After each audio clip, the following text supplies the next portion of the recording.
Roll, please. Representative Brady, Here. Representative Bratton, Here. Representative Chestek, Here. Representative Feiler, Here. Representative Kelly, Here. Representative Lean, Here. Representative Singh, Here. Representative Webb, Here. Chairman Washut. Here. You have a quorum. Thank you. So members, first thing up this morning, we're going to work House Bill 172, the repeal of gun-free zones and preemption amendments. Call the chairman or the sponsor of the bill up to the table in case there's interactions we need during the meeting. There will be no public comment. Public comment was closed on Friday after we took a couple hours of testimony. So this is the opportunity for the bill to, or the committee members to present amendments for the bill. And then we will vote on the bill after we have the amendments put forth. So with that, committee, is there a motion on the bill? Second. Moved by Representative Vice Chair Singh, seconded by Representative Feiler. Amendments. Representative Chestek, sensing an urge. Thank you, Mr. Chairman. I do have 4 amendments which I circulated to the committee by email. I know there's other amendments as well. I don't know who they're from, but I don't mind going first. My first amendment that I would like to propose is on page 7, lines 1 to 4, which is basically exempts or allows trustees in the school districts, in rural school districts, which is an undefined term, to opt out of the training requirements. I don't know why there are training requirements that help with safety. I don't know why we think rural school districts should not have to be that safe. The trainings are usually held, as I understand it, elsewhere, but I don't see why people in the rural school district can't get the same training. So I would propose to eliminate paragraph H on line 7. Is there a second to the amendment? I see none. Further amendments, Representative Chestek. Yes, Mr. Chairman, on page 2, I would like to insert a new paragraph after H that basically requires a notification to the school officials in the building when somebody is bringing a weapon into the building. So the paragraph that I have, I can give a copy of this to the reading to the clerk, to LSO. In any school district providing elementary or secondary education, any person who wishes to carry a concealed weapon into any school facility must check in at the front office of such facility and notify school district personnel that the person is carrying a concealed weapon. The notification shall include the name of the person, their contact information, and the type of weapon they are carrying.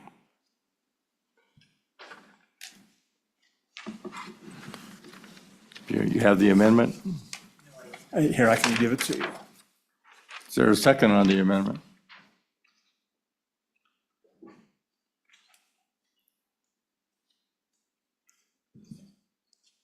Representative Chestek, I don't have a second for you. Thank you, Mr. Is there Chairman. a further amendment? Yes, I have 2 more amendments. The second amendment also is on page 7 to insert another new paragraph. And this relates to an email that I think all of us got, several emails I think that we've all gotten over the past few days related to the Early Childhood Education Center at the University of Wyoming. And my amendment would be to insert a new paragraph stating that the Board of Trustees of the University of Wyoming may exempt the Early Childhood Education Center on the University of Wyoming campus from the provisions of this act and may declare that building a gun-free zone. The reason for this amendment is... No. Oh, You have to, we'll talk about the amendment after we get a second, right? Is there a second to the amendment?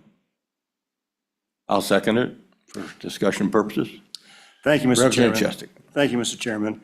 The purpose of this amendment is the bill as written does include an exception that covers licensed childcare facilities. Under federal law, licensed childcare facilities may be declared gun-free zones. Actually, I think they're by law gun-free zones. The Early Childhood Education Center on the University of Wyoming campus does provide early childhood education. That's the whole point of the center, but it is not licensed under the federal government. So it technically would not be covered by the same exemption that covers other daycare centers, and which makes no sense. It should be covered. It provides a similar service. It's supervised by the education department at the University of Wyoming. It provides opportunities for students at the university to interact with students who are in the education program, who are training for careers in childhood education, provides them with practical experience in interacting with children, and therefore it provides similar services to licensed daycare facilities, but because of the quirk that it is not federally licensed, it would not be covered, and therefore guns would be allowed in that center, which is very dangerous. So I would like to exempt or allow the university to exempt the ECEC from the gun-free zone bill, like other licensed daycare facilities are already exempted. Thank you. Thank you, Representative Chestic. Further discussion on the amendment?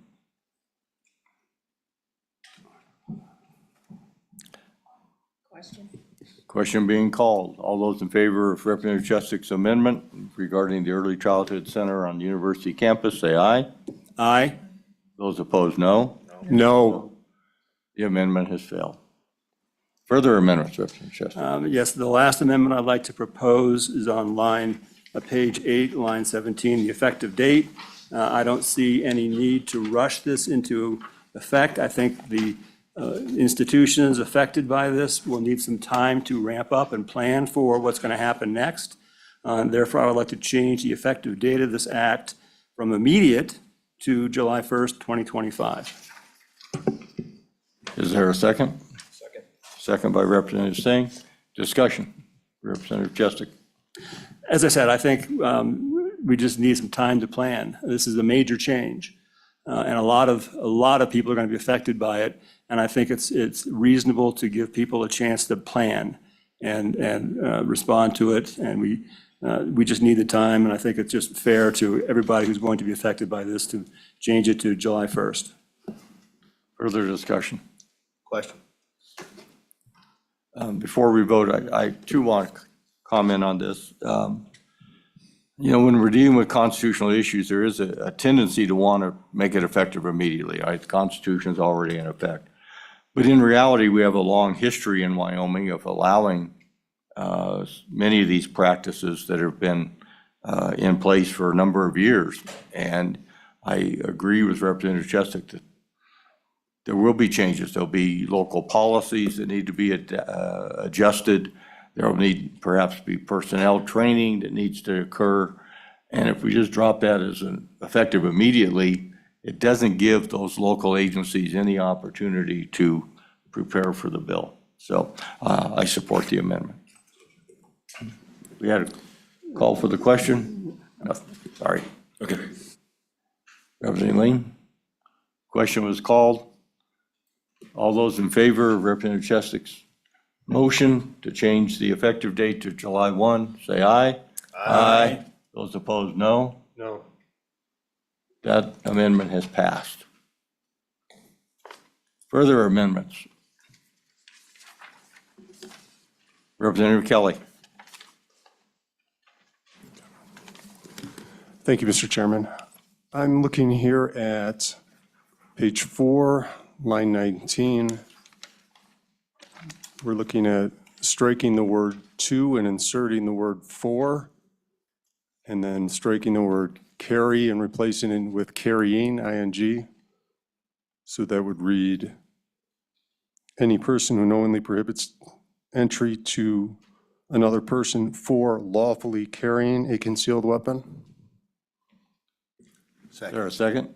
Second. Second by Representative Filer. Discussion. Representative Kelly.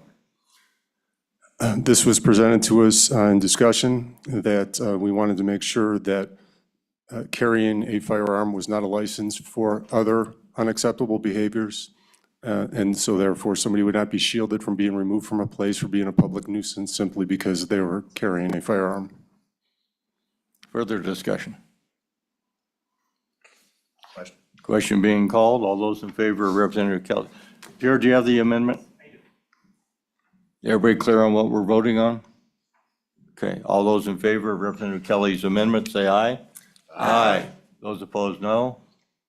That amendment is carried. Further amendments. Mr. Representative Chairman? Filer. Yeah, same page 4, I believe line 5, after Family Services, insert a comma and put in Department of Corrections. Second. Second by Representative Lean. Do you have that one, Pierre? Discussion. Representative Chestick. I'm going to turn on my law professor geek hat here for just a second. And I propose a friendly amendment to include a comma after the insertion. Department of Corrections, comma. Or that's the old Oxford comma problem, but I think we need, for grammatical correctness, we need a comma after Department of Corrections. Is that a friendly? Yes. And the second agrees? All right, so we have a comma in there. Very good. Thank you. Further discussion. Representative Filer. Thanks, Mr. Chairman. I think this was brought to us Friday, and it does make sense for Department of Corrections to have their rules and policies in place also. Further discussion? Question being called. All those in favor? Representative Filer's amendment, say aye. Aye. Those opposed, no. That one is carried. Further amendments. Representative Kelly. Thank you, Mr. Chairman. Page 6, line 2 and 3. We would strike the words "subject to approval" and insert "in consultation with." So it would read, establish ongoing training requirements, curricula, and instructor qualifications in consultation with local law enforcement, including. Second. Second by Vice Chair Singh. Discussion. Representative Kelly. This is simply a move so we don't mandate that local law enforcement have to be part of this, but at the same time, we're encouraging that they have involvement. Further discussion. Representative Filer. Mr. Chairman, was that a strike from subject to approval and then insert, or is it strike through subject to approval by and then insert? I Representative didn't Kelly. hear that, sorry. It's strike subject to approval by, and then insert in consultation with. Thanks, Mr. Chairman, that's all I needed. Okay, everybody clear? Further discussion? Question being called. All those in favor of Representative Kelly's amendment on page 6, line 2 and 3, say aye. Aye. Those opposed, no. You have that, Pierre? Very good. Further amendments?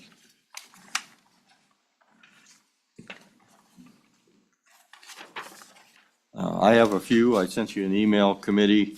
I think most of them have been addressed.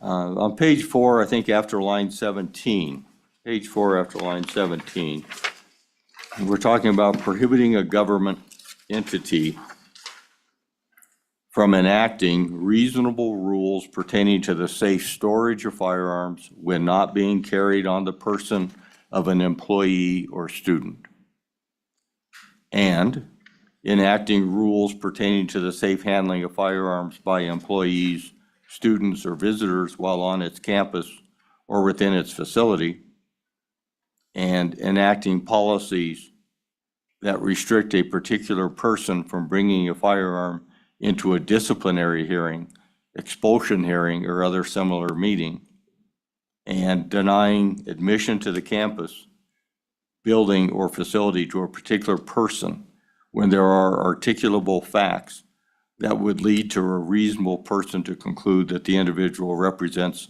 a threat to the security and safety of the people therein. I think that last one may have been covered by the earlier amendment. So I'm going to ask you to strike that on my list. And we'll just, if I get a second, we can talk about the first few. Second. Second by Representative Filer. So what I want to do here, I believe that ambiguous law is bad law. So I want to make it crystal clear that these government entities can in fact adopt rules for safe storage of firearms. Think about a dormitory, or maybe we have 4 students sharing a suite, and one of them has a concealed carry permit. Not everyone in that room may be familiar with firearms.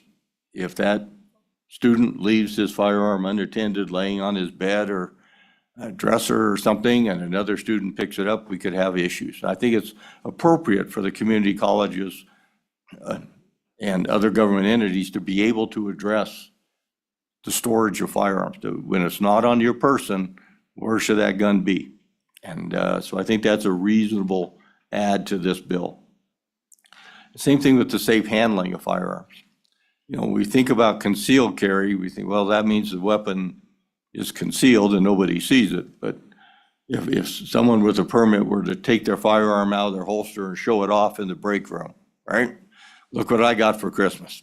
I think that employers and these agencies ought to have some authority clearly stated in this law that they can regulate the handling of firearms. Okay? They're not prohibiting the carrying of firearms, but how we deal with them, right? What do we do with them? And I think that that's a reasonable ask. And lastly, when we have these disciplinary hearings, we're going to fire somebody, all right? And, you know, back in my police chief days, I had to fire people. And sometimes those officers came into my office wearing a firearm. And that's a bit of an unsettling situation. And I think that it's a reasonable ask to say, look, when we're going to fire somebody or we're having an expulsion hearing, that we can identify to that particular person, not the whole campus, not the whole workforce, but to that particular person, you cannot bring a firearm into this meeting. So those are my amendments. I have a second on the table. Discussion. Mr. Chairman. Representative Filer. Thank you, Mr. Chairman. Would it be okay to ask Representative Haroldson on that second part with enacting rules pertaining to the safe handling of firearms by employees, students, and visitors while on campus? How, you know, how this would fit somewhat in your bill, you know, if you feel comfortable with that. Representative Haroldson. Thank you, Mr. Chairman. Representative Filer. If I could have the liberty, the first part of it, the rules for safe handling, I think is intelligence. Obviously, we don't want there to be a judgment lapse, and this isn't recusing them of the ability to carry that gun. Just saying, hey, be intelligent, and this is some ways that you can do that. This gives them the ability to put a biometric or something of that nature in facilities for safe handling. And so I think that's really good. The second part, that's the first time I've heard this language. I understand the process that you're going after. I just my only concern would be just, would that be something they could expand and use in a way that maybe isn't the best? I don't know. I don't think so. But that would be my only, I guess, just, I don't want it to be a deal where they're like, well, they use that to justify something else. But I think it's pretty prescriptive to just being a disciplinary action. The fact that you remove that last portion, I definitely appreciate. So I think that it probably fits the bill and would give a tool to the schools in the case where they feel that there's an issue. For sure, okay with the handling portion. I don't know enough about that last portion, nor have I really read through it enough to know on that last portion. First portion I love, but definitely, I mean, I think that it's something we can look at, and if we see an unforeseen consequence, we could address it if we need to. Thank you for those comments. Further discussion from the committee. Is there any desire to divide this amendment, or are we going to vote on it as a group? Excuse me, Mr. Chairman? Thank you.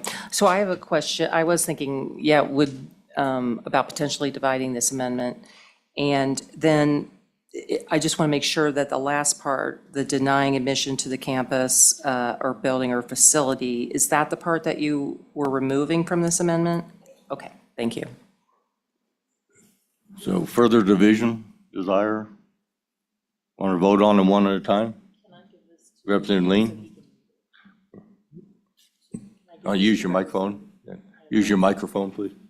Could I give this to Representative Haroldson so he could read it, so he sees the language just as we are?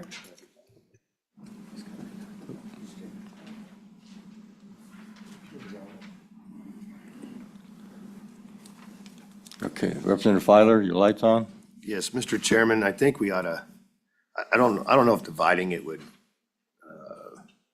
make too much of a difference, but, maybe this, amending it now, and approving the amendment, it would just give us some time to also to work through that with the bringer of the bill prior to committee of the whole maybe, and, get his really good feelings on that, and maybe some of the co-sponsors of the bill to make sure it fits right in there, because I definitely don't want to argue with a former police chief, that's for sure. But I don't think dividing the amendment would, I think it would just prolong this right now, Mr. Chairman. Representative Bratton? Thank you, Mr. Chairman. I do have one question in the amendment about who makes the decision if you're enacting the policies that restrict the particular person from bringing a firearm in, who makes that decision? Yeah, I think that the entity would develop its own policies. It says enacting policies to restrict. So pursuant to their policy, the president of the college or the agency head could develop those policies and adopt them that would then dictate how that would be handled. So let's have this discussion about is there a preference on the committee that this come as a committee of the whole amendment, or are we comfortable voting on it today? Representative Filer. Mr. Chairman, I think we vote on it here in committee, and then we work through it later if we need to. All right, so no further discussion. All those in favor of these amendments on page 4, prohibiting a government entity from enacting reasonable rules pertaining to the safe storage of firearms, enacting rules pertaining to the safe handling of firearms, and enacting policies that restrict a particular person from bringing a firearm into a particular hearing, say aye. Aye. Those opposed, no. That amendment is carried. Do you have that? I do. Okay. And I'm sure the LSO attorneys will help us format that, get it in the right spot. Further amendment. Seeing no further amendments, concluding comments from the sponsor before the committee votes? Mr. Chairman, Pierre? do you want to consider page 3, line 20 on the same page that we just discussed?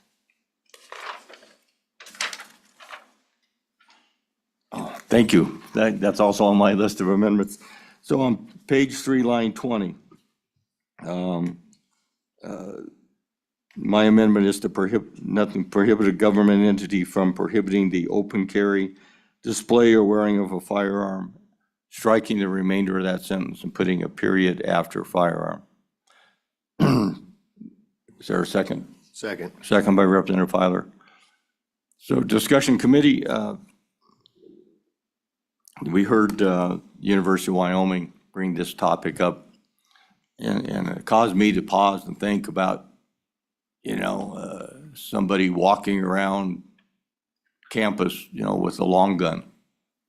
It's going to cause disruption. It's going to cause concern. Is this the next guy going to the top of the clock tower? Or is this somebody just exercising free exercise? And so I don't think it's unreasonable that we limit the open carry of firearms. The objective of this bill, as stated last year by the sponsor, is to limit the number of soft targets. And if we pass this law, it's going to allow concealed carry, which will certainly eliminate those soft targets. But by limiting the open carry, and I know some people are very fond of carrying openly and expressing their political rights and so forth, But if we think about it in the context of a college campus, somebody walking around the girls' dorm carrying a rifle or a shotgun, I can see how that would be highly problematic in some of these environments. And so I think we'd go a long way in terms of protecting our liberties under the Constitution without causing undue panic and disruption by having people authorized by this bill to openly carry in some of these venues. And so that's what this amendment does. Is there a second? We have a second from Representative Filer. Discussion on the amendment.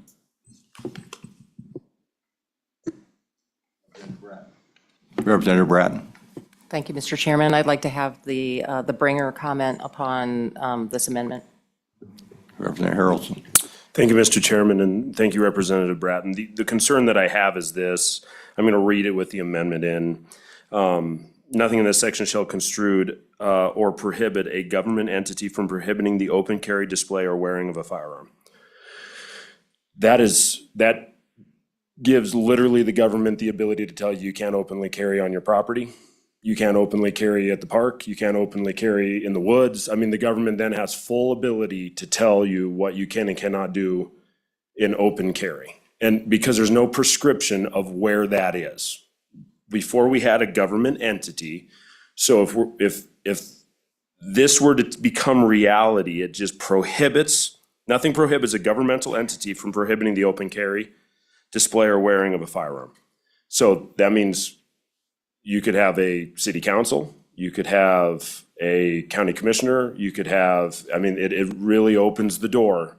I understand 100% where we're going with this, but I think there needs to be more prescriptive language after that to say government entity and that we'd have to wordsmith that. But as it is right now, I think by taking that last line, any meeting of a government entity, that was very prescriptive. That was just, you can't open carry in a government entity.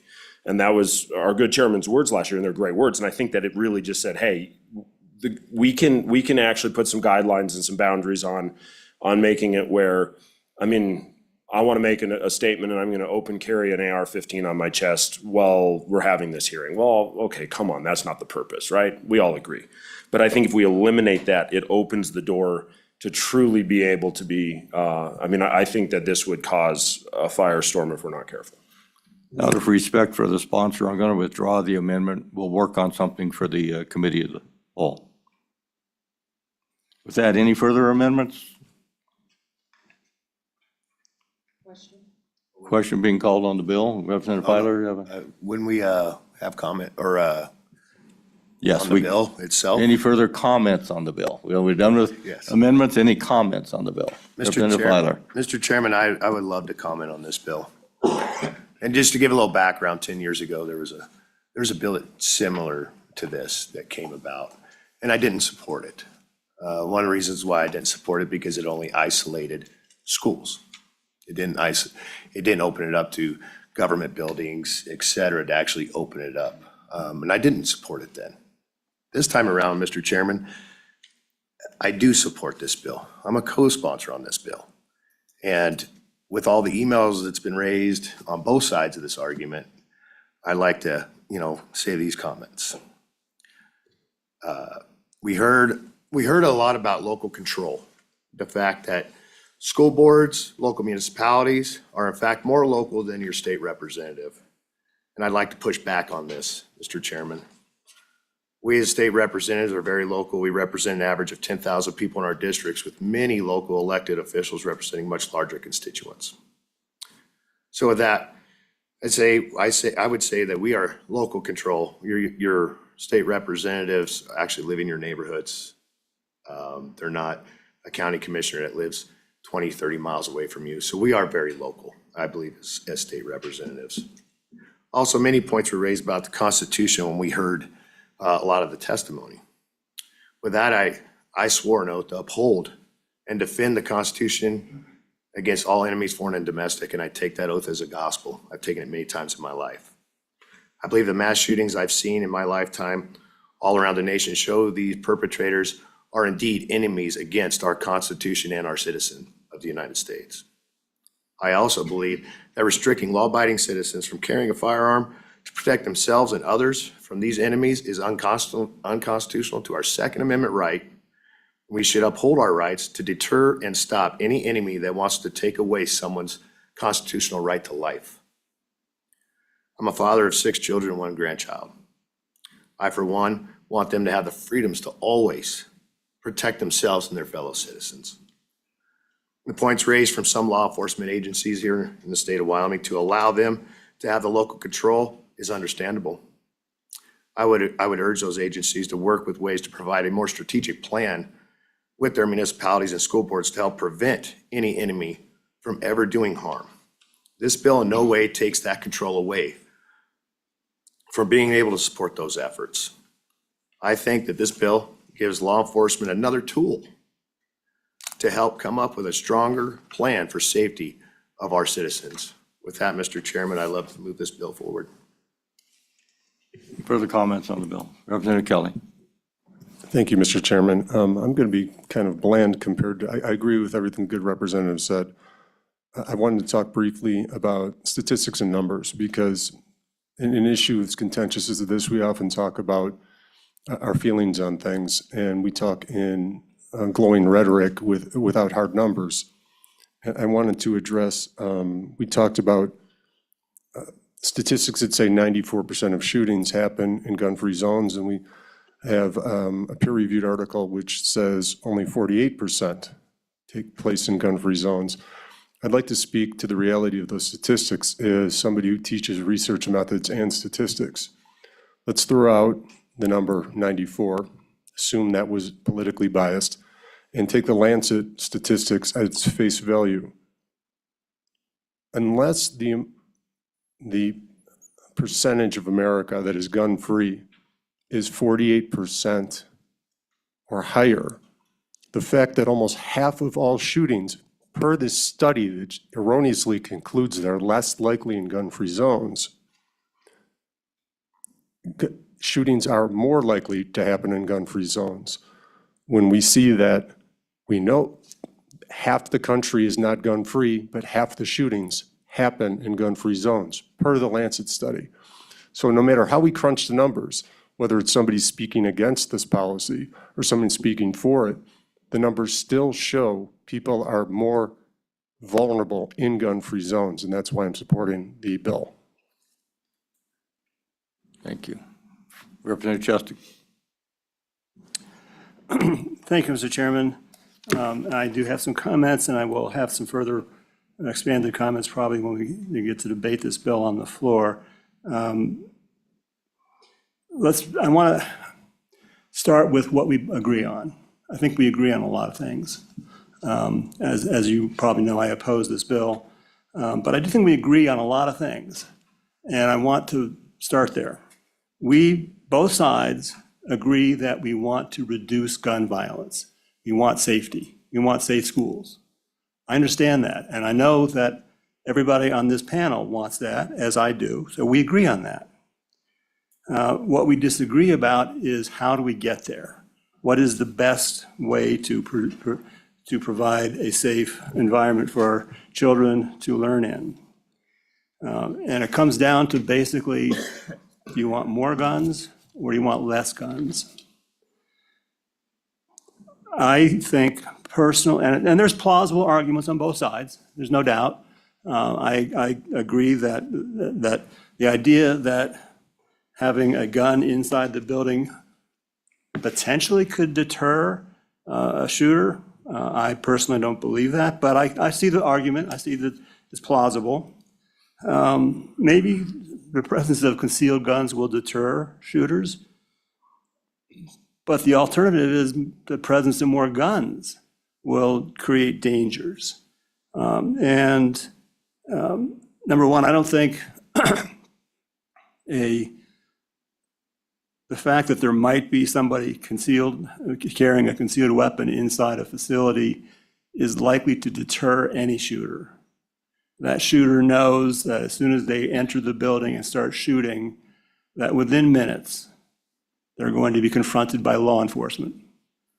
A large presence of law enforcement with body armor and radios, coordinating a hunt for them. a lot of these situations are suicide by cop. They know, the shooter knows that there's a high likelihood they will not survive the incident. And that doesn't deter them. They do it anyway. So why would the possibility of a concealed weapon deter them? I don't see it. I don't think it makes any sense. But that's not what scares me the most.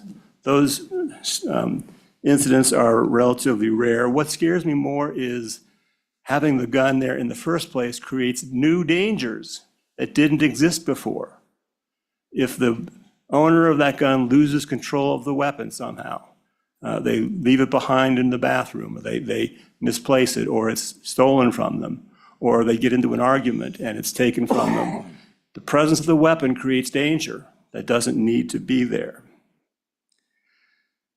So between these two options, more guns or less guns, which option is best? And we don't have to guess. Representative Lewis talked about the studies. Yeah, we have 2 studies that say opposite things. I do think that one of them is more credible. And I think Representative Lewis, with all due respect, may be misinterpreting what the statistics show in that, but be that as it may, which of these is more credible? The studies that show some high number, 80 to 90% of gun shootings occur in gun-free zones, is not credible to me. It doesn't make sense. It doesn't make common sense.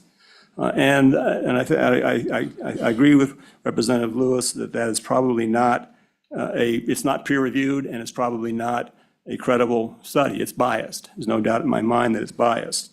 And I did send around to everybody, and I hope you all had a chance to look at it over the weekend, some comments about the author who admits to misleading people.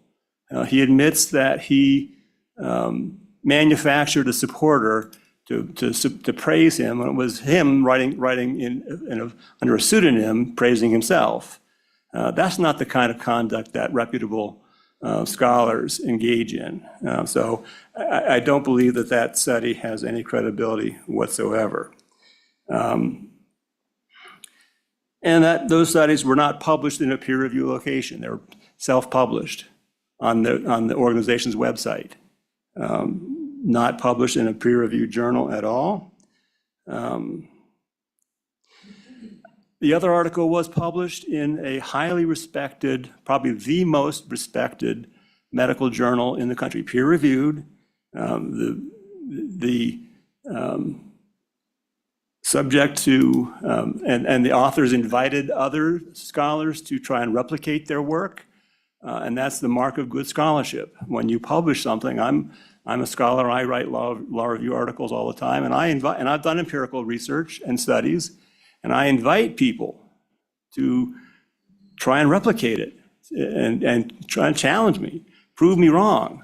That's what academic debate is about. The Lancet article invites that. And therefore, I think it's much more, it's more reputable and much more credible.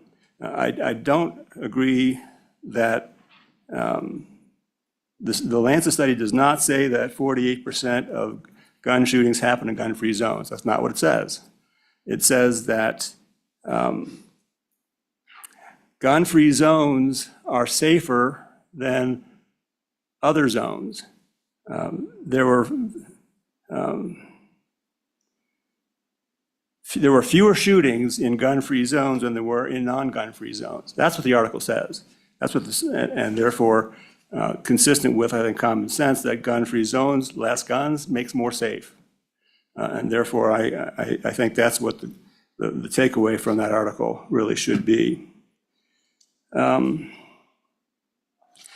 But more to another point I want to make, and I'll end with this. I know I'm taking a lot of time, but this is an important bill. This is probably the most important bill we're going to deal with this session. So I think we need to be very careful and very thoughtful about how we respond to this.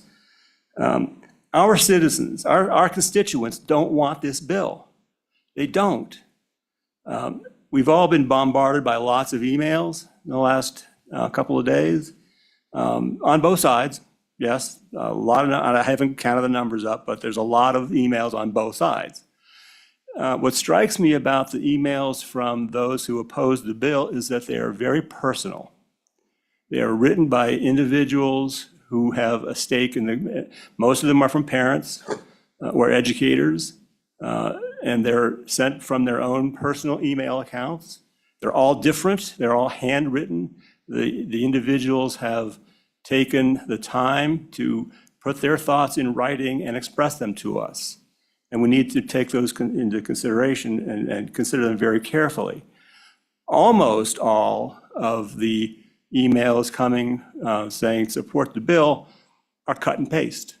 Somebody wrote a very short email and somehow that got reproduced and sent to us verbatim with no changes, no personal details. I don't know where these people are from. And I find I'm having a hard time. I'm just wondering how those emails came to us. If you click on the sender, the reply goes back to some mass email account where they came from in the first place. So I question how much of those are from Wyoming citizens. We don't even know if they're from Wyoming, people who are sending these things. So the Wyoming, and many polls have shown, independent polls, have shown that the voters don't want this. There's a lot of opposition, and I think the majority of Wyoming voters oppose this. The email that was reproduced 100 times from the cut and paste job talks about the Second Amendment, and we've heard some discussion here about Second Amendment rights. Okay. I agree with the Second Amendment. I think that we have a right in this country to have guns, but no constitutional right is unlimited. Every amendment has conflicts with other amendments. The First Amendment conflicts with others in certain situations. There are restrictions on speech, commercial speech in particular, other kinds of speech that you can be sanctioned for or prevented from. But the only amendment in the Bill of Rights that explicitly allows for regulation is the Second Amendment. The first words of the Second Amendment, a well-regulated militia. It allows for regulation, and the US Supreme Court has said, yes, it is reasonable and permissible under the Second Amendment to exempt sensitive places like schools from guns. It is not a violation of the Second Amendment to have a gun-free zone. The Supreme Court has said so. Please consider your constituents, consider all of the emails you've gotten, consider the children who are going to be put at risk by having more guns in their spaces. And please vote no on this bill. Thank you. Representative Kelly. Thank you, Mr. Chairman. The good representative did ask a question in that, and he asked, why would people be safer? I'm sorry, he asked, why would somebody be deterred by the possibility of concealed carry when they were not deterred by police, SWAT teams? And I would answer first that the amount of damage that could be done in those few minutes has been demonstrated, unfortunately, over and over. I'd like to step away from statistics and constitutional arguments, and let's just talk common sense here. In the 1990s, schools became federally gun-free. At the same time, states began legalizing concealed carry. During that time, the crime rate across America, the violent crime rate, dropped as more and more states instituted concealed carry, and the era of school shootings began. And if we just look at it in general, you just look at the headlines, you can see there's a reason mass shootings do not happen at gun shows, and they happen in places where there are no gun signs. While your rational-minded human being sees no guns and leaves the gun in the car at home, some more disturbed members of society see open season on the people inside. So I stand unmoved. I support this bill. Representative Lane. Thank you, Mr. Chairman. Just a couple of thoughts that we had from testimony on Friday. We are able to carry firearms through the airport. There is a very specific policy on how to do it. And so I just want to mention that that was mentioned that there are no guns within an airport, but there is a way to do it, and it is very specific, but it can be done. We had testimony about Utah and how they've had 30 years of gun-free zones that have been repealed. And having looked at some of the statistics over the weekend, I imagine that we will look a lot like their state when this is done. And just a comment is that thieves don't rob empty houses. And so we want to make sure that if you have the ability to take care of yourself, per Article 1, Section 24 of our Wyoming Constitution. Thank you, Chairman. Representative Singh. Thank you, Mr. Chairman. As we're talking about this bill, something that I'm considering is the fact that though the responsibility, without this bill, the responsibility to handle a crisis situation would land solely on law enforcement in order to alleviate the threat. And the fact of the matter is that during crisis situations, like the ones that we are all fearful of, that law enforcement failed to live up to their responsibility. That when there was a situation where a shooter was going off in a high school, that in that moment, the law enforcement officer did not act and added even more minutes to this situation where lives were lost. And I appreciate the sentiment of trying to create a safe space, but in that situation where we were waiting for safety to arrive, safety did not arrive in time. Thank you. Representative Bratton. We were at 8:45. Thank you, Mr. Chairman. I would also like to say that the reality here in Wyoming is that many of our school districts do not have a full-time school resource officer and are not even maybe within 40-plus minutes of a school resource officer. Thank you. Representative Brady. Thank you, Chairman. I'm in agreement. I have received as well many, not only emails, but phone calls for and against. But I don't see those that want to support, and what I agree with is for our Second Amendment right. And I'm in agreement with our co-member here that we need some backup sooner. And as well with our representative here, our SRO at times can be in multiple schools. And so I'm in agreement that there would be additional backup. Thank you. One representative left. You want to comment? I think that we need to, I support this bill, and I mean, there's not some things we can't work on, just a little bit, but in general, I support this bill. Thank you. Just a few concluding comments on my own. Rights are tricky things, but Article 1, Section 24 of the Wyoming State Constitution puts this right in a cluster of other personal rights, all of which are enforced statewide and not subject to local control. We don't do local control on search and seizure. We don't do local control on due process. We don't do local control on jury trials. We have statewide standards on those rights. So that tells me that the founders, when they crafted this Constitution of ours, intended for this right to be a statewide right.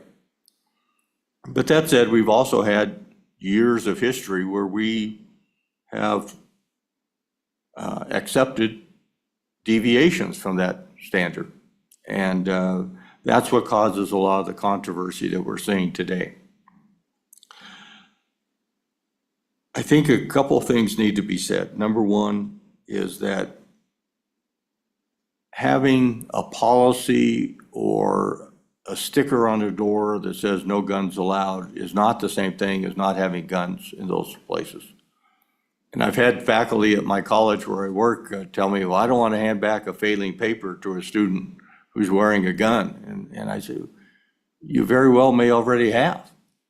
You know, all those backpacks on campus, all those winter jackets on campus, you have no idea how many people are carrying concealed weapons. I do hope that maybe we, on the floor, we can look at the school districts that up until just a few years ago would have been considered the gold standard. They had taken the opportunity allowed by the statute changes by the legislature to create a cadre of people within their campus that would be carrying firearms to protect our kids.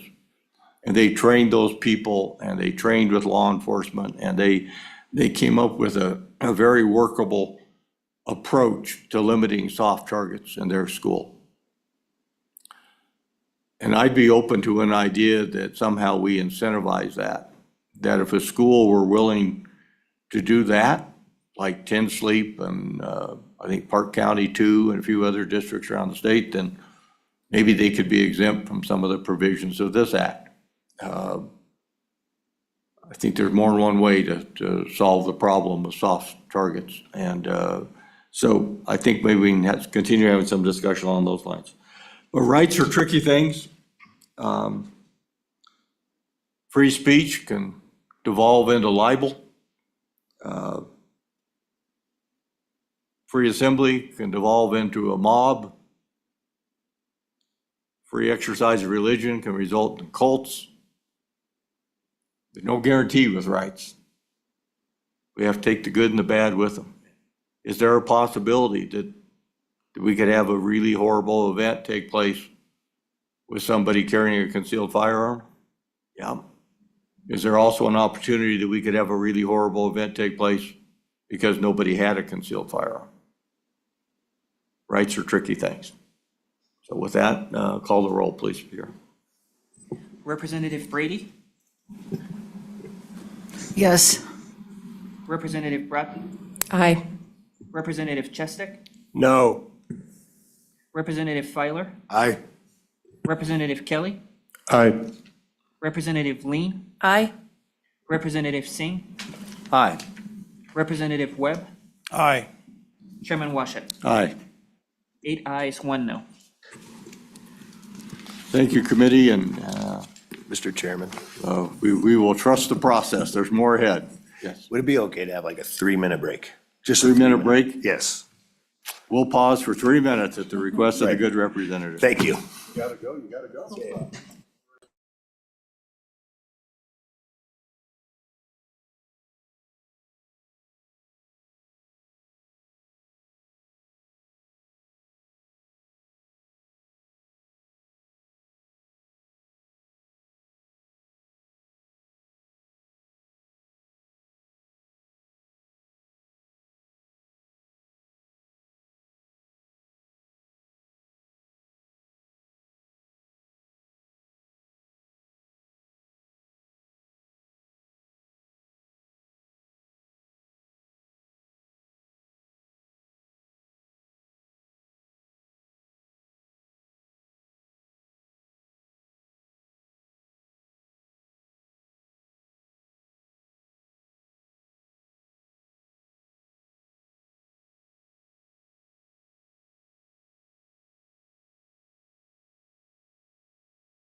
All right, we resume with House Bill 50. House Bill 50. This is a committee bill brought to us out of the interim on behalf of the State Office of Homeland Security.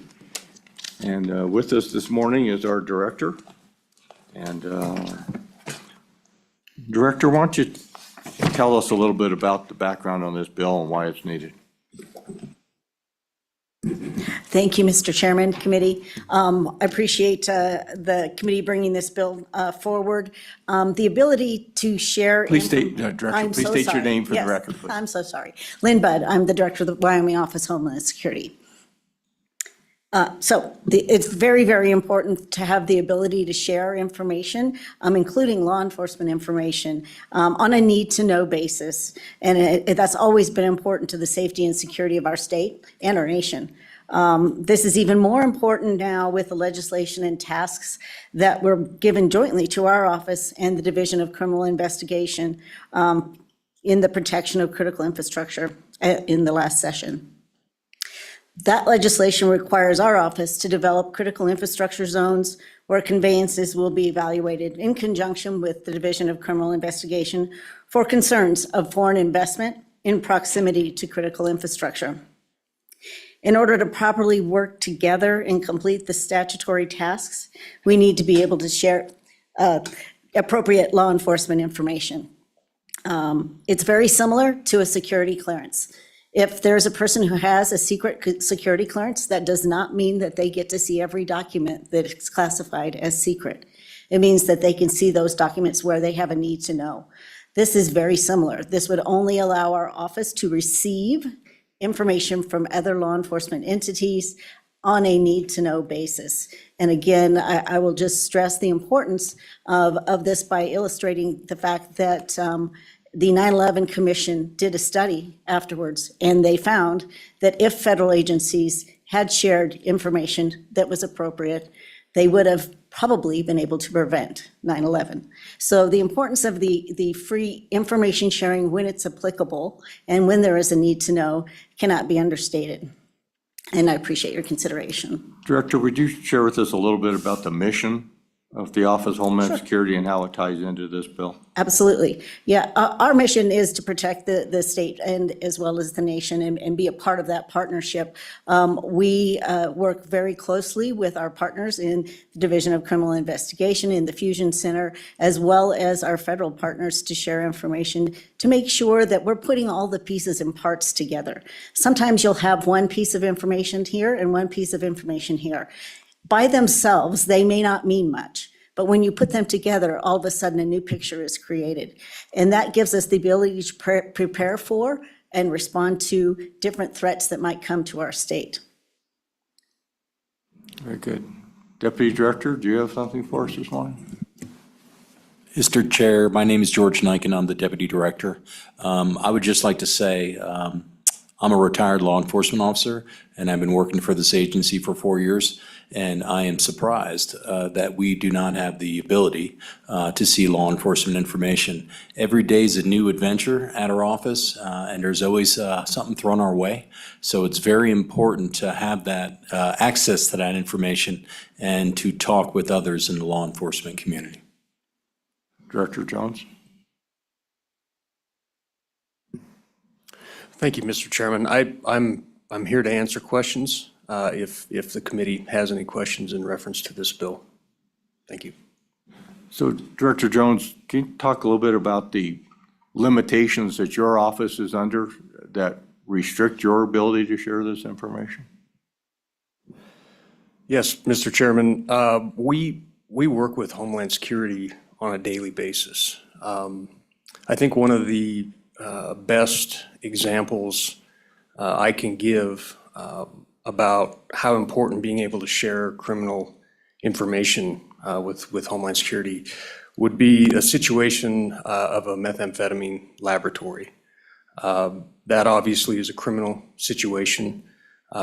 If we are called or when we're called by local law enforcement to handle a meth lab investigation, we don't have the resources to properly investigate and clean up that site.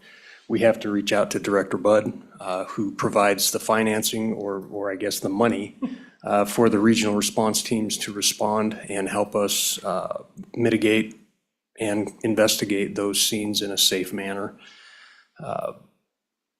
The way the law is written right now, we can't share that information with her. We basically have to say, look, we have a meth lab and we need help. And I think it probably puts her in a difficult situation. I think we have the trust with each other. I know we do if we ask, she knows that it's a legitimate ask. But it would be very helpful to her to have all of the information to be able to make those decisions. So that's one example of the importance of us being able to share criminal information with Homeland Security. So Homeland Security is relatively new. This looks to me like maybe it was just an oversight, that when the office was created, that nobody thought ahead and made sure this T was crossed. Is that an accurate size up? Mr. Chairman, I would agree with that assessment. I believe that it's been one of those things that hasn't been addressed properly over the years, and now it's come to light. We want to make sure that all of the information is protected and that everybody feels comfortable and has that trust and ability to do that. Okay, questions from the committee? Vice Chair? Thank you, Mr. Chairman.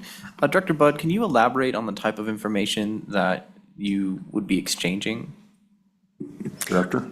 Mr. Chairman, Representative Singh, it is only that would have a need to know. Often in the world of law enforcement, there's also intelligence information that needs to get shared. And again, putting those pieces together with something we may know that the law enforcement agency doesn't know from different channels. We all receive information from different channels. If we can put those pieces of information together and be able to prepare a local jurisdiction to be ready to defend against something that might be a threat to them, or to help respond to that. That's the idea. It's not, we're not tracking any individuals or doing anything like that. It's more about our ability to help the communities prepare and be ready to respond. The example Director Jones gave is absolutely true. Those regional emergency response teams are, just so you understand what they are teams made up of volunteers at the local level or some paid, usually through a fire department. They're trained in hazardous materials to deal with those hazardous materials in a proper way to get them taken care of. They do get activated through our office as state teams. So they become a state team for liability purposes. And that's why we get the phone call, is that we do give them that liability protection through the state office and through the state government. And we do also reimburse them for their activation based on our response fund, so that they are reimbursed for their local jurisdictions support to the state mission. Those do also include bomb teams. And so again, to Director Jones' example, that's also obviously considered a law enforcement issue. And for us to be able to activate the bomb teams and support them and give them that liability protection, we need to have information as to where they're going and what they're going to be dealing with.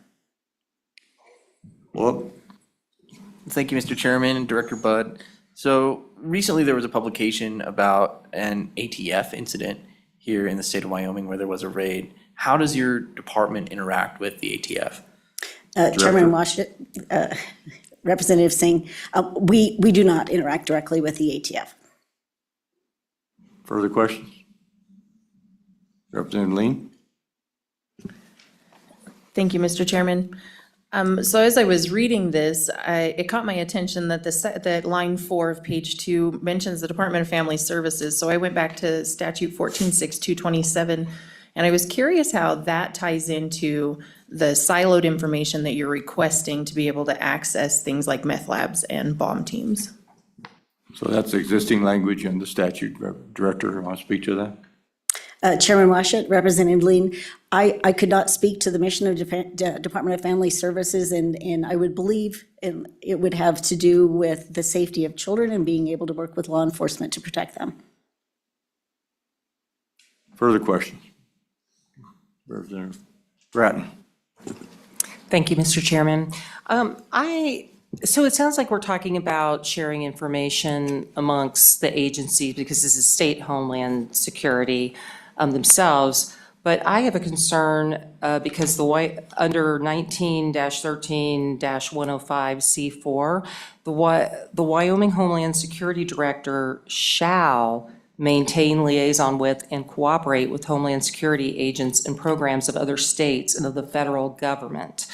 I find it very interesting that the governor, under 19-13-104B, the governor may cooperate with the federal government and the other states and the private agencies. But you are required to share that information because it's a shall.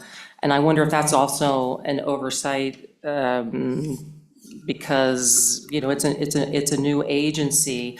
So I'd like, if you would, to speak to that, because any information now that you're sharing within the state, we're now mandated to share also with federal homeland and other state programs. Thank you. Director Bud.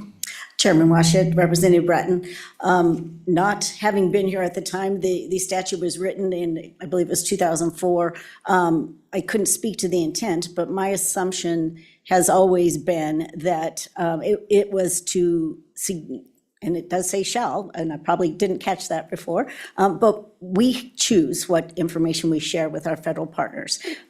It doesn't mean, similar to the clearance situation, you don't have to share that information with federal partners. We do work very closely. I think it speaks to the desire to have us coordinate and exchange information with the state and federal partners. I guess I'm not sure that I have taken that as shall. I have never felt compelled to share particular information with the federal government or with other states. I do work closely with other states and with our federal partners because that's an advantage to us, again, to gain that information as to what's going on in other states, or also to have our federal partners help us. Follow-up? Thank you, Mr. Chairman. So have you been requested to, do they send you a form yet or requested by other states? It sounds like maybe you have shared with other states and felt that that was a mutually agreeable situation, but it definitely says in the statute shall, and I have a concern about that. So, Director. Thank you. Chairman Washut, Representative Bratton, no, we do not receive federal requests formal requests from federal entities at all. It is all voluntary that we work together.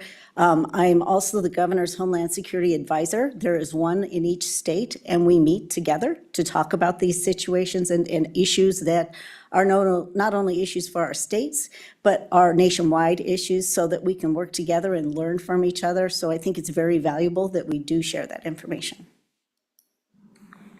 Representative Webb.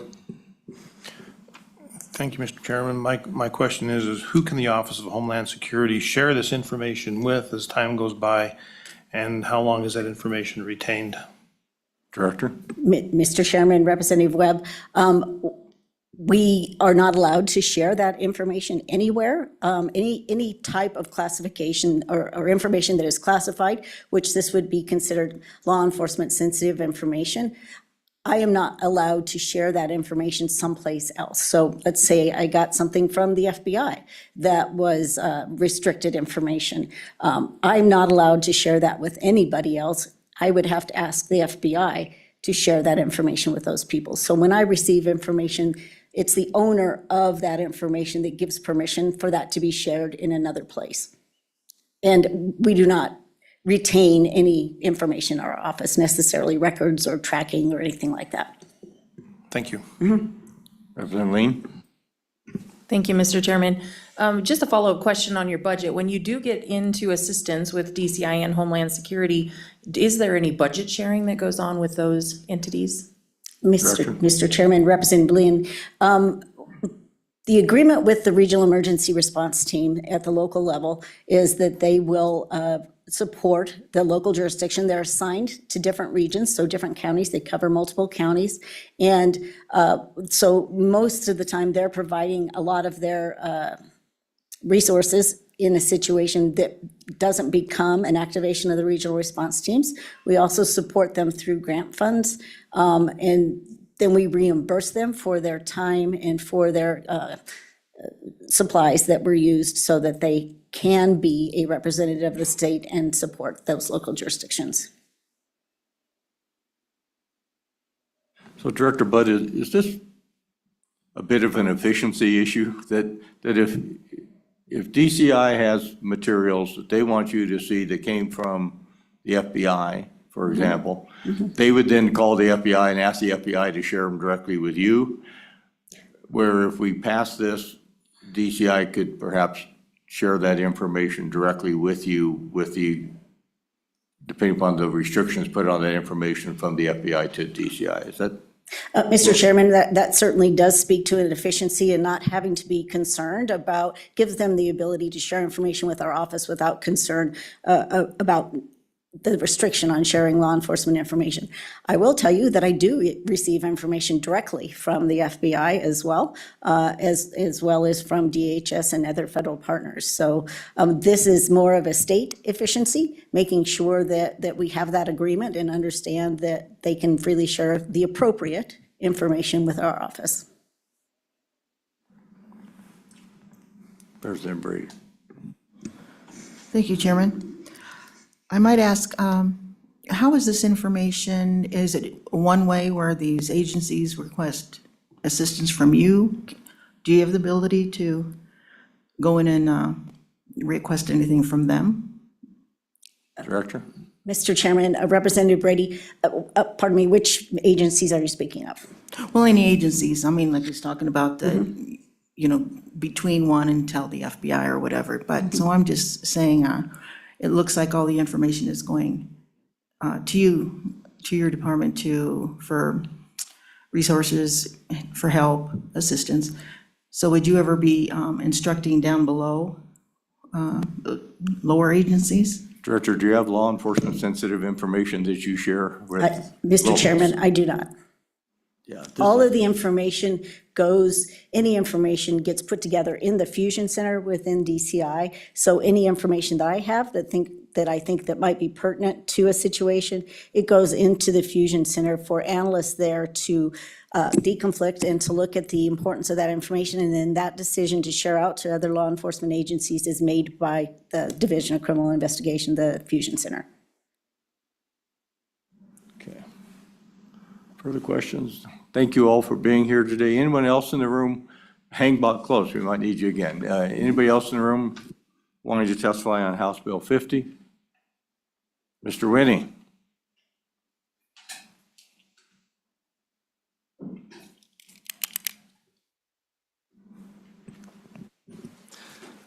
Mr. Chairman, Bill Winnie, Sublette County.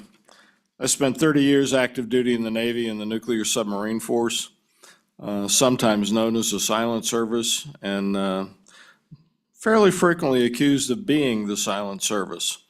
I spent 3 tours of duty in Pentagon duty and a couple tours in other staffs.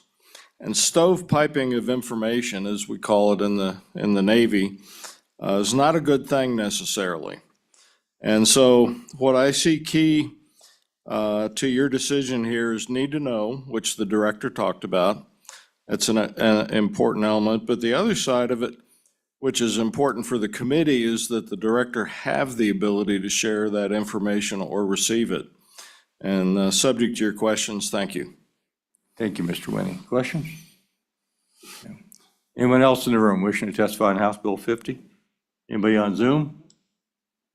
Okay, I'm going to close public comment. Committee, what's your preference? Move the bill. Moved by Representative Chestick. Is there a second? Second. Second by Representative Kelly. Any amendments on the bill? Anybody have any amendments to propose? Okay. Comments on the bill? Representative Lean. Thank you, Mr. Chairman. I appreciate that the agencies were here to give us some insight on where they're looking to go with the sharing of information. My concern is what this looks like when you get to the Department of Family Services and how that ties in. And I'm wondering if this piece of legislation needs to be put in Title 1913, possibly 104, 103, wherever it fits there versus in this statute itself. And so I would negate this, but then recommend that we bring it back and put it in the Homeland Security agencies where they were created, put it in that statute instead, and silo the information they may be able to receive. So Representative, this bill, of course, is titled just for the disclosure of sensitive law enforcement agency or law enforcement information to this particular department. If we want to create another bill to deal with family services, we'd have to do that as a separate piece of legislation. This title is restricted to Homeland Security. So our decision today is whether or not we think it's appropriate for the Department of Homeland Security to receive law enforcement sensitive information on a need-to-know basis in order to fulfill their mission. Okay. Further discussion on the bill? Mr. Chairman, Vice Chairman. I'd like to make an amendment. Okay. On the last page, on page 2, line 15, just to make this act effective immediately. I don't see any reason why they wouldn't be able to share this information before July 1st. Is there a second to the motion on date? Second. Second by Representative Kelly. Discussion on the amendment? Representative Filer? Mr. Chairman, I'm sorry, Representative Singh, I couldn't totally hear, but I believe you want to make this effective immediately. Wouldn't that be lines 15, not 13? Yes, line 15 on page 2. Okay, Effective so we immediately. would scratch, the effective date of July 1st, make it effective immediately. Yeah, you'd strike July 1st and replace it with effective immediately. That's the intent of the amendment, correct? Mr. Chairman, Yes, yes. would it be okay to ask the department if they're ready and willing? Is that fine Is with that a thumbs up? We get a thumbs up from the department. Okay. Question on the amendment. All in favor? Vice Chair Singh's amendment to make this effective immediately, say aye. Aye. Those opposed, no? No. Okay, the amendment carries. Question on the bill. Roll call on House Bill 50. Representative Brady, Aye. Representative Bratton, No. Representative Chestek, Aye. Representative Filer, Aye? Representative Kelly, Aye. Representative Lean, No. Representative Singh, Aye. Representative Webb, Aye. Chairman Washett, Aye. 7 ayes, 2 noes. Very good. Vice Chair Singh, could I ask you to carry that on the floor? Yes, Mr. Chairman.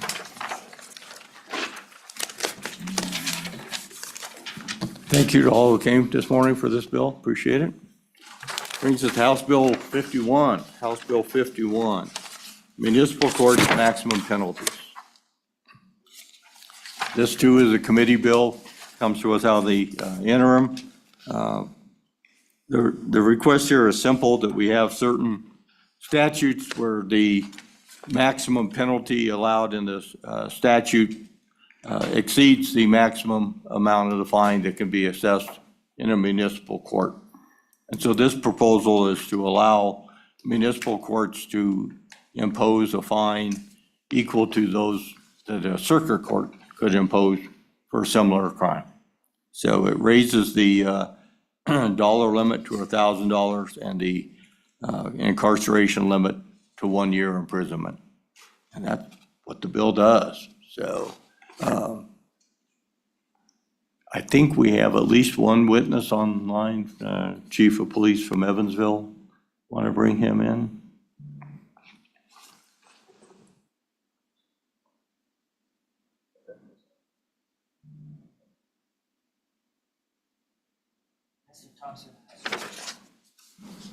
Chief Thompson, can you hear me?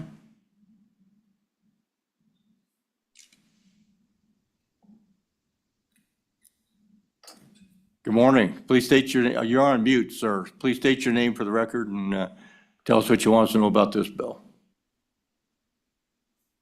We still can't hear you.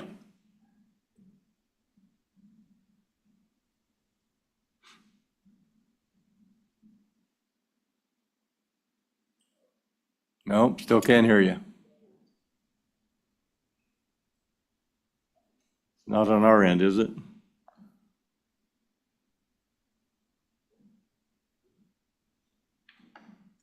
Mr. Chairman, it'd be okay to go back to him. I think there's someone in the audience. Okay, I believe we have someone in the audience from Wyoming Association of Municipalities. We'll come back to you in a couple of minutes, Chief, if you want to keep working on that technology. Good morning, sir. Please state your name for the record and tell us what we need to know about this bill. Mr. Chairman, I'm Bob McLaurin with the Wyoming Association of Municipalities. I'll be brief. We like this bill. We support it. You described what it does and appreciate your support. And we have a member of the Cheyenne City Council who'd like to speak to you as well. Thank you. Thank you, sir. Good morning, Mr. Chairman. Mark Moody, Cheyenne City Council, Ward 3, pretty much southeast Cheyenne. I support this bill too, just because my constituents in Ward 3 want more law and order, and it will just give more leeway, say, for municipal judges to enact penalties, especially when they are not being menace to our community.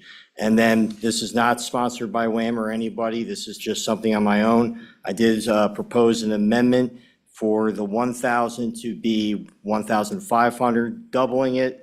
Because the jail time was doubled, I figured why not double that as well too. So this is just my own suggestion, nobody else. I'll stand for questions.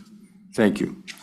The challenge with that, of course, is that would then again put us out of balance, that the circuit courts would still be set at $1,000. So on those misdemeanors that have that penalty. So we'd have to go back and look at every misdemeanor offense and reconsider the maximum penalties on all those offenses. So that's where the $1,000 came from. Thank you. Okay. Any questions for these witnesses? Representative Bratton? Thank you, Mr. Chairman. I'd like to ask, how many maximum imprisonments have, and this, maybe the police chief will be able to answer this too. I'm just curious as to how many maximum imprisonments of 6 months have there been in the last few years? Do we have that data from either of you? Mr. Chairman, Representative, I don't have the exact number. I was a municipal administrator for about 25 years, and during my tenure, it was very rare that there's an imprisonment in a municipal court. It's probably, I would guess, 95, 96% just fines. Representative Bratton? Thank you, Mr. Chairman. And how many of the maximum fines of $750 have been levied in the last few years? Sir? Mr. Chairman, Representative, once again, anecdotally, that 750 is the top line. It's not a ton, but it does happen. Just depends on, the severity of the offense. But I would say more likely than not, it's probably in the mid-range. And that's anecdote. I mean, that's not based on any data. That's my own gut reaction, having been involved with municipal courts for a few years. The municipal court fines, as I understand it, go back to the general fund of the municipality, where circuit court fines, district court fines constitutionally go back to the school fund, right? That's correct, Mr. Chairman. Representative Bratton? So just to be clear, this bill is a request to raise the fines, but right now haven't really even been imposing the maximum fines virtually ever. And that was also, I heard that in joint testimony during the Joint Judiciary Committee.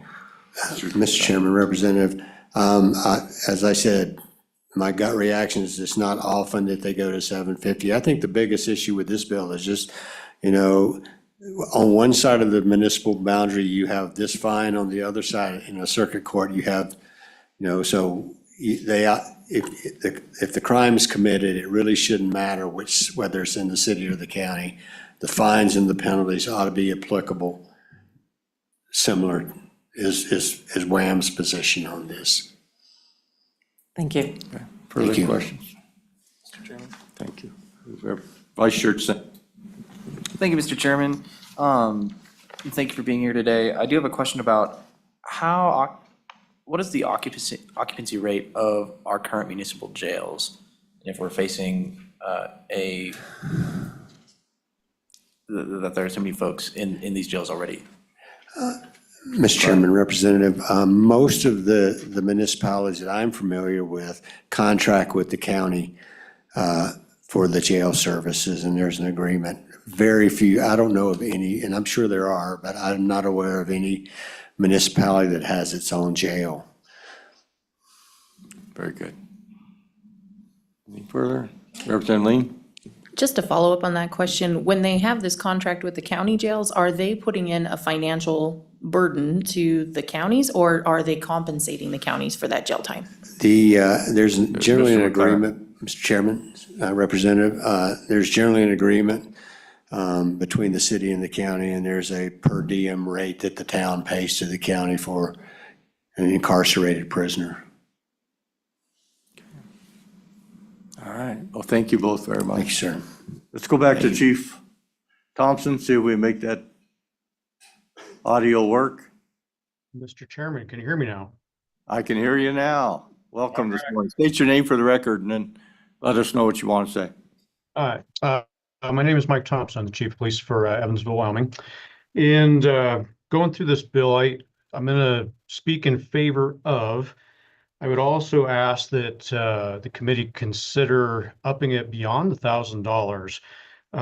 Couple things to consider. So it doesn't look like any of this stuff has been really touched since 1991. So it's been 34 years.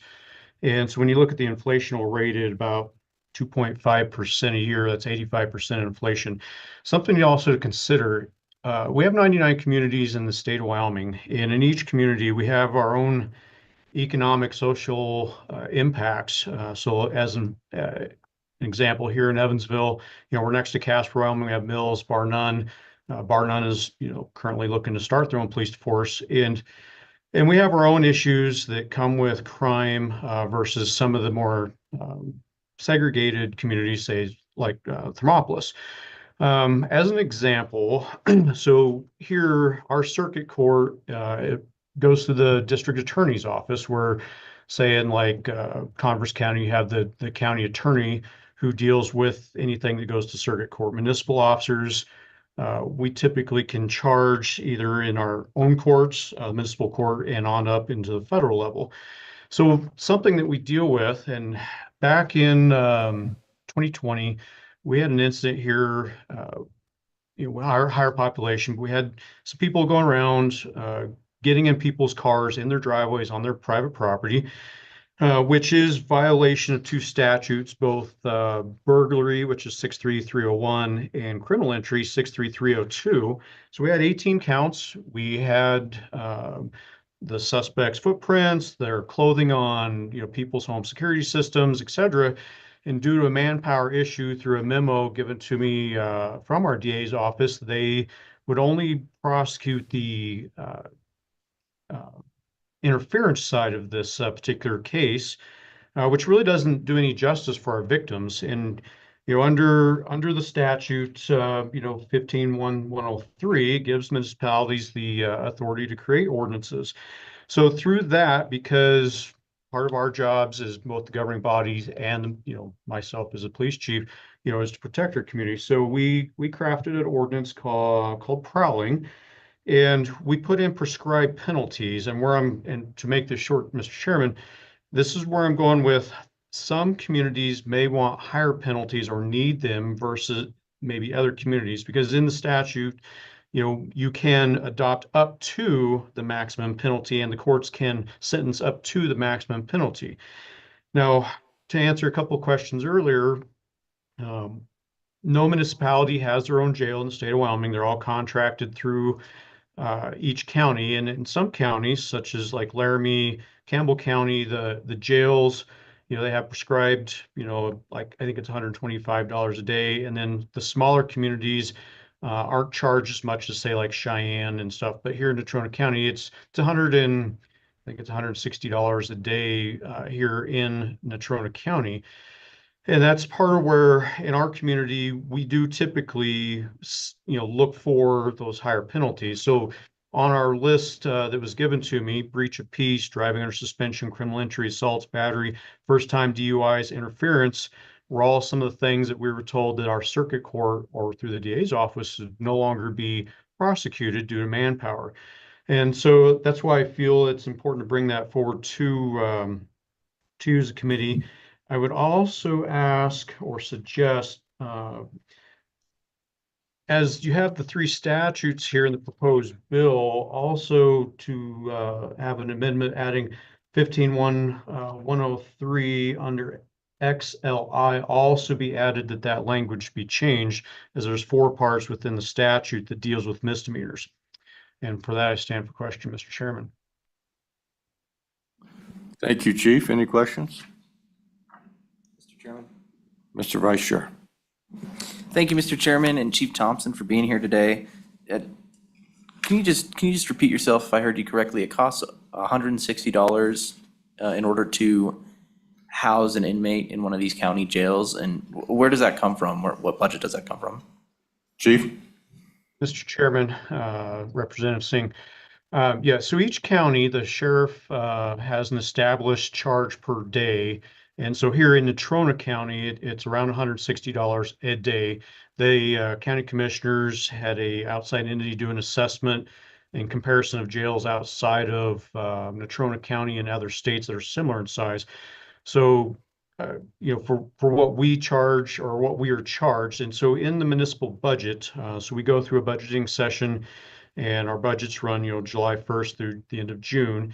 And I have a specific line within my budget that deals with the rest on my end, but the court, so our municipal court, also has their own line within the budget where the judge says, hey, I want, as an example, $50,000. And so when they are sentencing people to jail, then anything that's sentenced out of the court comes out of the court budget. And then anything that we arrest, whether it be warrants or, if we arrest somebody for, say, trespassing, then it comes out of my budget. And it's billed, if I remember correctly, it's by the quarter hour. So if somebody's sentenced, so if they're in jail for 12 hours, then we're only billed whatever that 164 is divided up by, I think, the quarter hour, if that answers your question. Follow up? Thank you, Mr. Chairman. Chief Thompson, forgive me for my ignorance in this. So does the person who is guilty of the misdemeanor in this case have any obligation to pay any of that $160 per day? Chief? Mr. Chairman and Representative Singh, there are provisions where the prosecutors can ask for them to pay. Typically, in our experience here in our community and some of the other communities I've had the privilege of serving in, most of them claim the indigent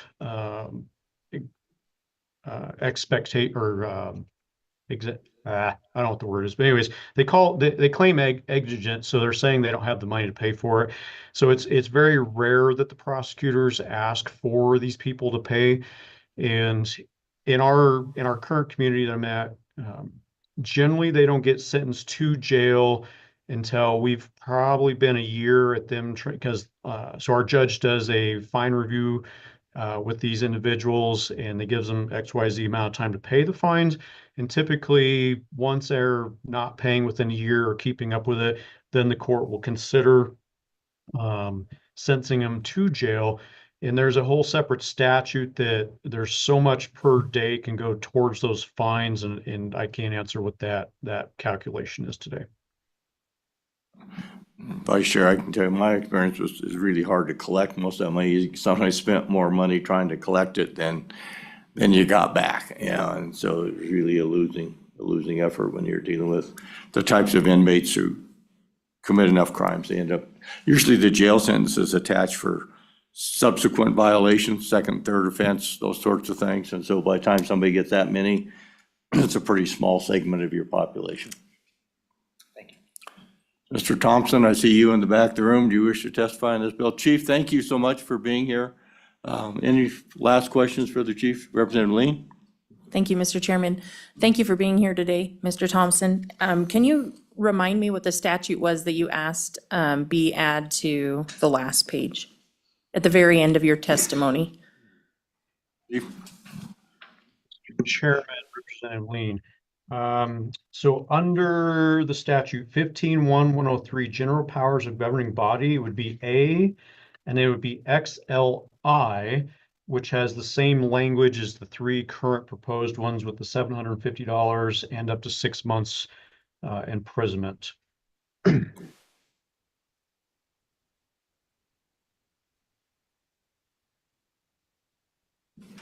Okay, follow up? Very good. Thank you, Chief. Appreciate your testimony. Very helpful. Thank you, Chairman. Mr. Thompson, not Chief Thompson, but former Sheriff Thompson. Thank you, Mr. Chairman. My name is Alan Thompson. I'm the Executive Director of WASCOP, which is the Wyoming Association of Sheriffs and Chiefs of Police. And I don't have any additional testimony on this, but I would be happy to answer any more questions about the sentences related to municipal and county, because I do think that the message from WASCOP is that circuit courts are at a set fee and time frame, and municipal courts are at a different one. And having that consistency is what I think we're looking at in most cases here. And also to add that, agreements for costs for imprisonment across the state vary from jurisdiction to jurisdiction. And they're everywhere from nothing to hundreds of dollars a day. And as you look at that, it's costly for a municipal court in most cases to request imprisonment. So that cost would be borne by the municipality. So that, just simply increasing this from 6 months to a year, I don't think there's going to be an increase in those sentences just simply because because it is oftentimes cost prohibitive. And I would stand for any questions if anybody has any. Representative Shestak. Thank you, Mr. Chairman. Mr. Thompson, just a clarification question. I think I know the answer, but I'd like to have it clarified. The decision as to whether a particular crime is prosecuted in circuit court versus municipal court depends on where the crime occurs. Is that correct? There's no situation where there's a forum shopping issue where you could choose which court to prosecute in? Sometimes. Mr. Thompson? Mr. Chairman, thank you, Representative. Yes, in fact, a municipal officer could choose to write a DUI, for instance, into municipal court or circuit court. And oftentimes that's local policy and control. We've seen instances where county prosecutors, and it sounds like from testimony today, even DEAs may, I guess, decline to prosecute because an existing municipal ordinance is in effect. So what I've seen in the past is a prosecutor will decline to file those charges, for example, for DUI, because the municipality has a DUI ordinance and suggests that they'd be better prosecuted under, the municipal ordinance. So county officers that are out in the county won't be able to write a ticket into municipal court because that's not the venue. Unless they have an agreement with the municipality and the crime occurred in the municipality, then your county officers would have the choice of circuit court or municipal court. So there is some enforcement choices by the officers on the ground. It depends on the community. Follow up? Thank you for that clarification. I was unaware of that. So one additional reason to equalize the penalties is to minimize the possibility of forum shopping. Would you agree? And Mr. Chairman, that's something I hadn't thought of, but it does level that playing field. Thank you. Okay, thank you very much. Anyone else in the room wishing to testify on this bill?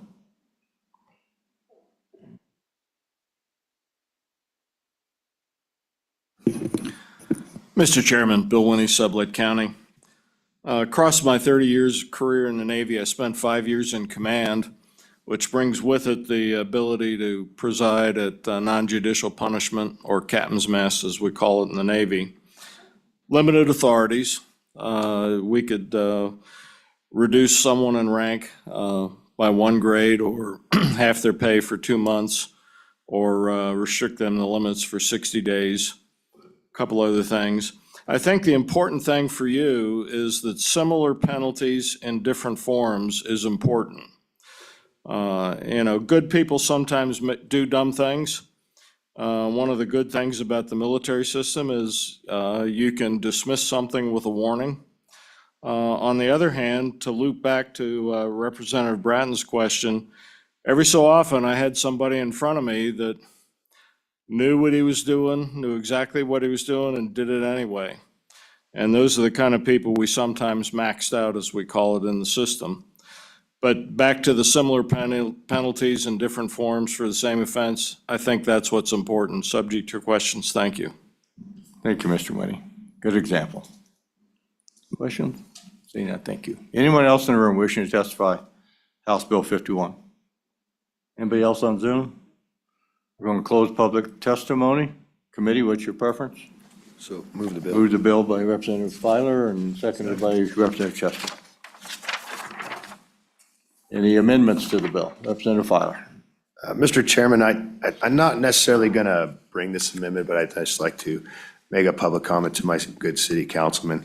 After testimony today, I think we probably ought to keep those penalties similar and maybe look at this down the road as far as maybe raising both.